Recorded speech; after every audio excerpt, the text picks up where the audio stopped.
ไปอยู่ในแม่ชุกไปเลี้ยงงัวแม่เจ้าไปอยู่ในแม่ซุกแม่แท้ๆเจ้าฮะเลยเราบอก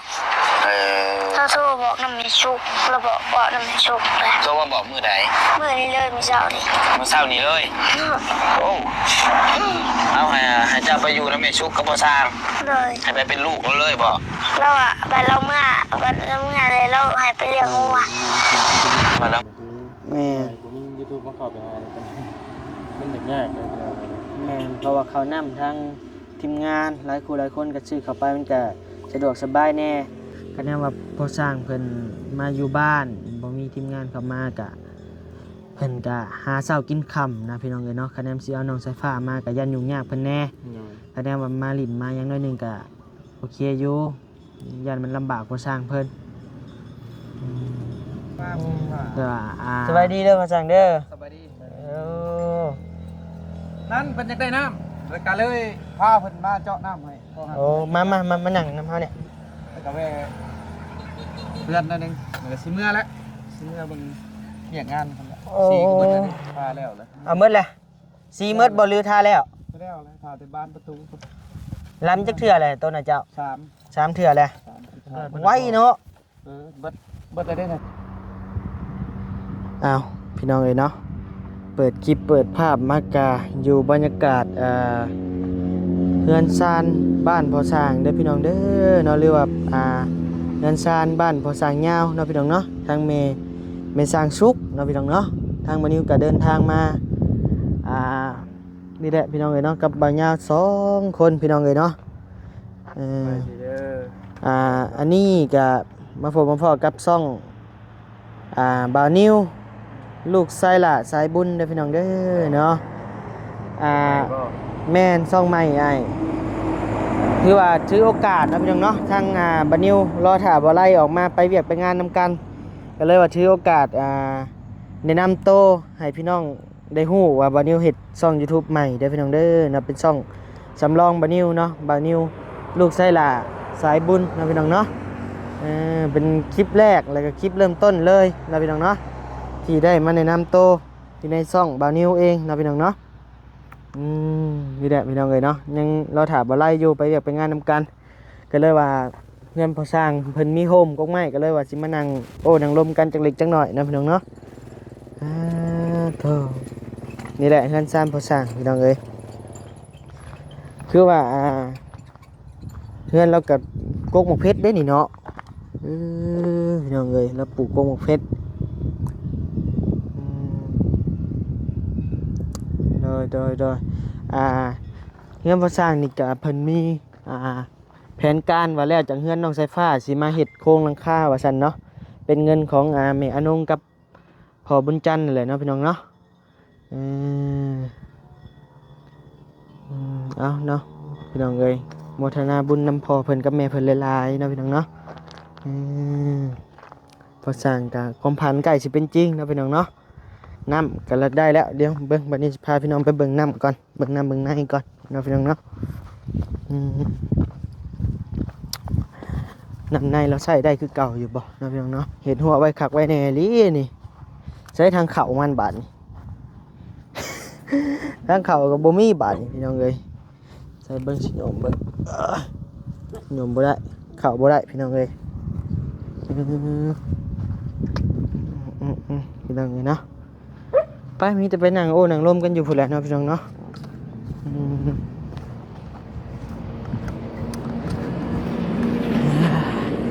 ฮ้อนพี่น้องเอ้ยเนาะมื้อนี้แดดแห้งหลาย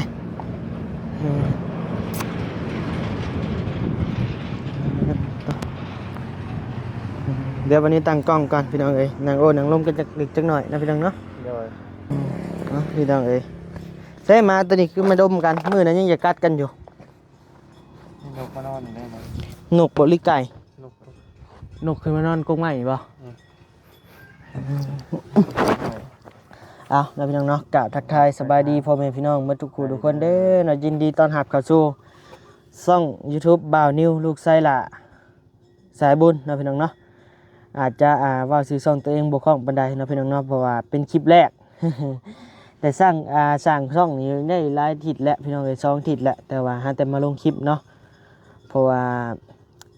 ยังบ่ได้ยืนยันเบอร์โทรเพิ่นก็เลยลงคลิปบ่ได้ตะกี้เนาะบัดนี้หาแต่ไปซื้อเบอร์มายืนยันให้เพิ่นก็เลยว่าหาแต่ลงคลิปได้พี่น้องเอ้ย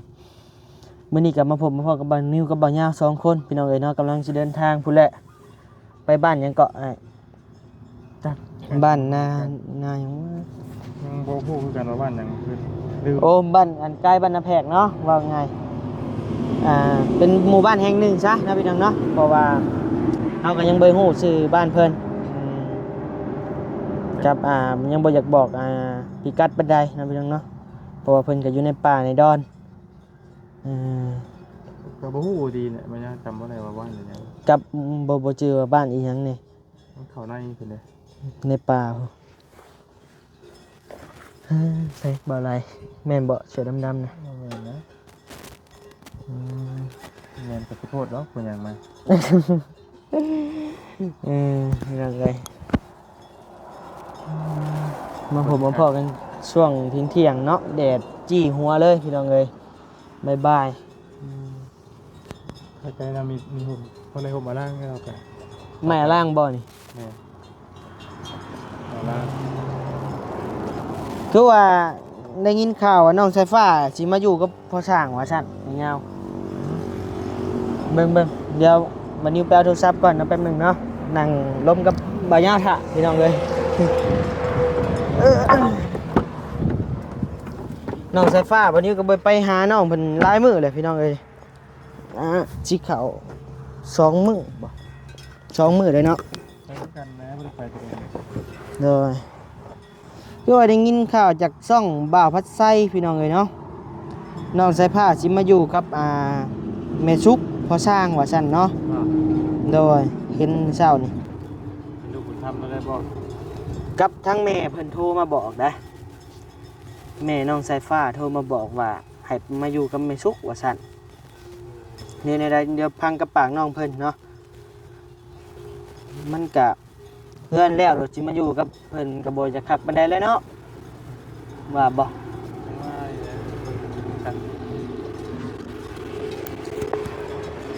ได้อยู่มาดินะเพื่อน มาลินนี่ได้อยู่มาผักมาเศร้าเล็กน้อยเนาะ เก็บเอาเป็นลูกคุณทำเพิ่นจะมีลูกเลย โอ้เด้อ แต่ทาง ใช่เน็ตพิซซ่าเถอะวะ แม่แท้ๆเจ้าฮะ เลยเราบอกเราโทรบอกน้ำมีชุกเราบอกว่าน้ำมีชุก ใช่เน็ตพิซซ่าแท้ มาได้ภายในได้นี่ แป๊บหนึงเด้อพี่น้องเด้อเนาะเดี๋ยววันรอเบิ่งเน็ตก่อน ฮอดจะได้ฮอดแล้วฮอดตัว แล้วไงไปอยู่น้ำมีชุกไปเรียกงัว แม่เจ้าไปอยู่น้ำแม่ซุก เลย แม่แท้ๆเจ้าฮะ เลยเราบอก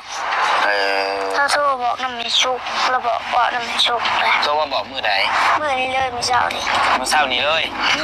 โอ้เอาให้เจ้าไปอยู่น้ำแม่ซุกกับพ่อสร้าง เลย ให้ไปเป็นลูกเราเลยบ่ เราอะบัดเราเมื่อเลยเราให้ไปเลี้ยงงัว มาแล้วเมื่อจะใส่ บัดเรามาผิดเลยเราให้เอามาคุณคือเขาก็อยู่ในมือสางเลยน้องมันน้องขนม โอ้นี่คือเปื่อนเลยพานะยันบ่นะ น้องสายผ้าจะมาอยู่กับพ่อช้างพี่น้องเลยติดแห้งแล้วติดพ่อช้างแห้งแล้วว่าง่ายเด็กน้อยเนาะมันขาดความอบอุ่นเนาะเดี๋ยวมาเจอกับความอบอุ่นของพ่อช้างก็ไม่สร้างเอาให้เฮ็ดให้นะพี่น้องเลยน้องเพิ่นก็เลยว่าติดบาดนี้ติดพ่อช้างไม่สร้างนี่แหละเนาะว่าง่ายกับเพิ่นนี่ได้ขาดความอบอุ่นแต่น้อยเนาะมาเป็นอันนี้ก็เลยว่าติดอยากมานำอยากอยู่นำแล้วบัดนี้แม่นกับน้องสายผ้านี่ก็เป็นคนที่ว่าตะแพงนาหักเนาะไผคือกันไปหาเพิ่นนี่ติดหมดพี่น้องเอ้ย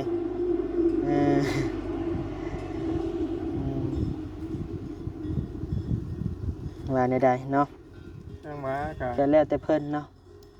เพื่อนเนาะเพื่อนคุยกันหน่อยคุยกันชัดเจนเนาะผู้เชี่ยว แม่ มากับมาเพื่อนอาจจะมาอยู่ตัวเข้าชื่อนะลูกคุณทำเพื่อนคือ มาก็ดีคือกันมีผู้ดูแลน้องเพิ่นก็ได้ หน่อย ก็ ก็ดีคือกันคือแบบว่ามาอยู่กับพ่อสร้างไม่สร้างก็ไม่สร้างพ่อสร้างดูแลก็ดีคือกันนะพี่น้องเนาะเพราะว่ามันก็บ่ได้ไกลกันปานใดเนาะก็โอเคอยู่ถ้าเบิ่งน้ำกัน ถ้าเบิ่งไปรอรุ่นไปนำกันนั่นนึงเนาะแต่ก็สิบ่ปานไรดอกให้สิมาดูแลอะไรตลอดแม่เพราะว่าทำพ่อสร้างมันจะหาเช้ากินค่ำพี่น้องเอ้ยอันนี้เพิ่นพออยู่ได้อยู่เพราะว่ายังพอได้อยู่ได้กินเพิ่นไปเยี่ยมไปยามคือแม่ผมมี YouTube มาเข้าไปหากันมันแบบยากเลยแม่เพราะว่าเขานำทั้งทีมงานหลายคู่หลายคนก็ชื่อเข้าไปมันก็สะดวกสบายแน่ก็แน่ว่าพ่อสร้างเพิ่นมาอยู่บ้านบ่มีทีมงานเข้ามาก็เพิ่นก็หาเช้ากินค่ำนะพี่น้องเอ้ยเนาะคะแนนสิเอาน้องสายฟ้ามาก็ยันยุ่งยากเพิ่นแน่คะแนนว่ามาลิ้นมาอย่างน้อยนึงก็โอเคอยู่ยันมันลำบากพ่อสร้างเพิ่นแต่ว่าน้องบุญทวีนี่ก็สิไปบวชว่าซั่นเนาะเว้าอยากไปบวชนี่ก็กับมีแม่ท่านนึงเนาะเพิ่นอยู่ทางอเมริกาพุ่นแหละอยู่ทางต่างประเทศเนาะเพิ่นโทรมาหาวันนิวเช้านี้เพิ่นว่าคะแนนน้องบุญทวีสิบวชแท้ว่าซั่นเนาะทางแม่สิเป็นเจ้าศรัทธาให้ว่าซั่นเนาะเรื่องค่าใช้จ่ายเรื่องผ้าสวงค่าขันนั่นนี่แม่เพิ่นสิเป็นเจ้าศรัทธาให้เนาะเพิ่นก็อยากเฮ็ดบุญนำน้องๆเพิ่นว่าซั่นวันนี้ก็ยินดีเนาะจากทางแม่เพิ่นเป็นแม่หักบ่เสียงพี่น้องเอ้ยเนาะแม่หักไอเสียงเป็นโทรมาหาบัดนิวเช้านี่บัดนี้ก็โมทนาบุญนำแม่เพิ่นหลายๆเนาะกับแม่เพิ่นก็อยากเฮ็ดพระข้าวพระน้ำลงวัดน้ำแน่หั่นน่ะอยากเฮ็ดบุญน้ำแน่ก็เลยว่า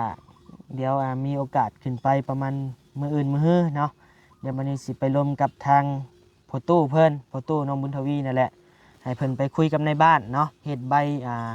ขอบวชเฮ็ดถูกต้องแหละตามหิตบ้านเพิ่นเนาะพี่น้องเนาะเพราะว่าก่อนเฮาสิบวชเราต้องมีลายลักษณ์อักษรจากในบ้านในโฮมจังสิบวชได้แต่มื้อน่ะเขาไปถามมันเจ้าอาวาสแล้วเพิ่นว่าแนะนำไปหาในบ้านก่อนไอ้เนาะก็สีพาวดำเดือนเรื่องให้น้องเพิ่นก็อยากบวชอยู่เว้าจี้เว้าดังอยู่น้องเพิ่นก็ได้อยากบวชแฮงก็ดีคือกันน้องบุญทวีบวชก็ได้เนาะพี่น้องเนาะมันห้ามเพิ่นบ่ได้เพราะว่าเรื่องนี้นะพี่น้องเนาะออกจากจิตจากใจน้องเพิ่นได้พอจ้าอ้าวคือมาอยู่นี่อ้าวแล้วมายามไหนอันนี้มาบ้านนะอ้าวมาพ่อสร้างบ้านนี้พี่น้องเอ้ยเอาแล้วมายามใดเฮ้ยมายามใดน่ะมาวางสวยเอาไปฮู้เลยจะมาบ้านมาวางสวยนี่แหละมาสบายดีเด้อพ่อสร้างเด้อสบายดีนั่นเพิ่นอยากได้น้ำแล้วก็เลยพาเพิ่นมาเจาะน้ำให้โอ้มานั่งน้ำเฮาเนี่ยแล้วก็แว่เพื่อนนั่นเองแล้วก็สิเมื่อแล้วสิเมื่อเบิ่งเฮ็ดงานพุ่นละสีก็เบิดแล้วนี่พาแล้วเลยเอาหมดแล้วสีหมดบ่ลือทาแล้วแล้วทาแต่บ้านประตูลำจักเทื่อแหละต้นน่ะเจ้า3เทื่อแหละไว้เนาะเบิดได้ในถังก็ได้มันจะใช้จะมาสิลงมั้ยลงแล้วยังเหลือแต่บ้านบ่พอกับชีมกบแล้วก็เมื่อไรสิเมื่อติดกันแล้ว2แก๊สมาแล้วโอ้โดยเข้ามามื้อเช้ามาแล่นมึงเรียกบนไฟฟ้านี่แหละติดมื้อนี้เลยบ่กันโลเข้าไปเลยเมื่อเลยสิซื้อน้ำเทียนโดยพ่อมายังจะมาบ้านโอ้มาเบิ่งงานนั่นน่ะให้เขาเจ้าเข้าไผเข้าไปห้องการเขาเจ้านี่เซ่เอาไปลงไปบ้านเมืองเนาะเรียกน้ำบ้านน้ำเมืองพี่น้องเอ้ยเนาะคันสิป้าสิถิ่มก็บ่ได้ได้ไฟฟ้าเด้มาลงมาแต่นี่แหละโอ้เจ้าสิเอาไฟเข้าบ่แล้วเขาถามมึงละคมราคาแล้วเอาแล้วเวียกก็สิเบิกเงินนำเพิ่น แน่เลยครับช่วงเป็นว่าปีเป็นปีใหม่นะปีหน้ากับปี2026นั่นแหละบ้านเราก็สิบ่ดนดอก โดย นี่มันก็ครบรอบสิเบิดแล้ว โดย แต่ครับพัวพันไว้ พอพันเพิ่นไว้ก่อนเนาะ แม่นก็เลยมาเลยว่าพี่น้องหัวเจาะน้ำบ่ฮัก อื ที่ ม ก็เลยใกล้ๆนี่ดอกเห็นมาเจาะน้ำสางนี้ โดย ใส่เอามาก็เลยมาเบิ่งน้ำเพิ่นเตรียมหย่องเมื่อแล้ว อืมเจอขี่รถจักรเอาเมื่อเองเลยบ่ แน่น้ำเมื่อตะวัน โอ้ ยืมรถเพิ่นปัญญากเฮาก็คือบ่อยากสบายในกระโตเลยใครได้รถได้ล่างมีการกินง่าย แม่นแล้ว อากาศเปลี่ยนแปลงเราเพิ่นบ่ทันแล้วก็ลงมาแล้วก็มีแต่ใช้หาต่อพุทต่อไฟนี่แหละสมัยมันครบเดือน โดยคือว่าได้ยินข่าวว่าน้องไฟฟ้าอยากไปอยู่น้ำพ่อบ่ โอ้ยนั่นแหละเพิ่นนักเว้าจักกินอะไรแหละบอกกับประชาชน ติดใจพอสร้างแล้วว่าซั่นเนาะพี่น้องเอ้ย เป็นแอบอยู่แต่เช้าเพิ่นแอบอยู่แต่แม่จัง มากประชางวายแล้ว คือว่าแล้วน้องพอสร้างเนาะน้องเพิ่นก็ขาดความอบอุ่นเนาะ แม่ มาพ่อกับเจ้าก็ให้ความอบอุ่นน้องเพิ่นก็ติดใจบาดนี้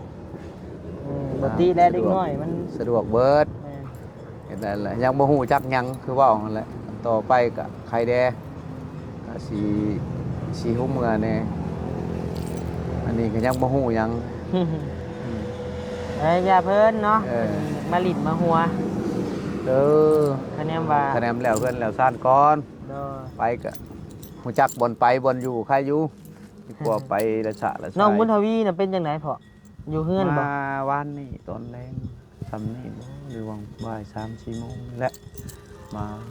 มาบ่ มานอนนี่คืน อืม เพราะว่า เพิ่นว่าได้เรื่องบวชเพิ่นยังอยากบวชอยู่บ่ สภาพอครับบ่ได้ถามเลย มันสุลมุนกับเวียกแน่เฮาก็ลงสีแล้วก็ยังให้เพิ่นเมียนมัดอนามัยเครื่องต้นอยู่ในบ่อนเพิ่นอยู่หั่นเพิ่นว่าแหละหลังจาก จับอันน่ะเด้อพ่อเฮาอยากหาเจ้าอันล้ำให้เฮานี่เด้อของ สิเข้าไปคัดหั่นตัวนั้นแหละ เพราะว่าเฮาเห็นในคลิปบ่าวพัดไส้น่ะว่าห้อยตีนเต็มแหละนะ อ๋อตัวใดอันนั้นตัวสีทางบ่อนท่าหั่นบ่ แม่นห้อยตีนน้องมันเต็มหมดแล้ว โอ้ก็เที่ยวขึ้นเที่ยวลงอยู่หั่นค่อยสิอนามัยฟัดได้ชนจังว่า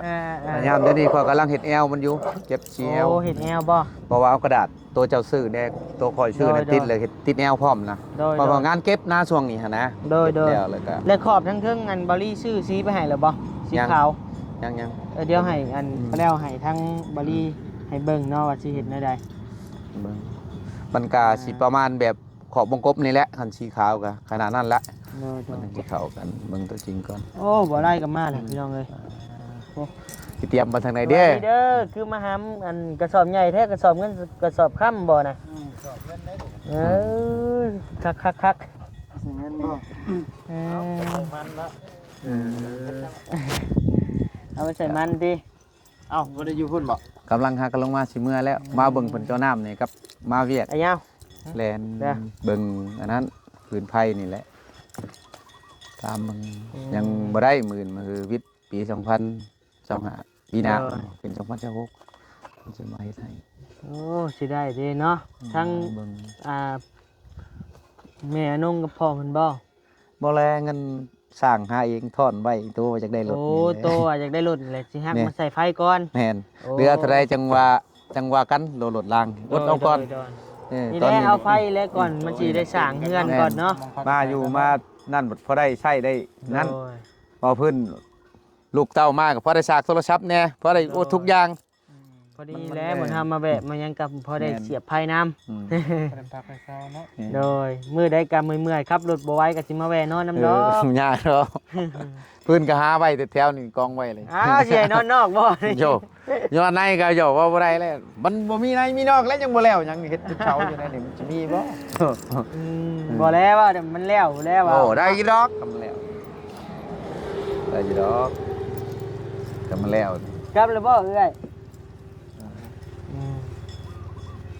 มาแต่ใช้เจ้าน่ะมาสิขึ้นเหนือพุ่นหรือว่า ไปเวียกนี่นะใกล้ๆนี่ โอ้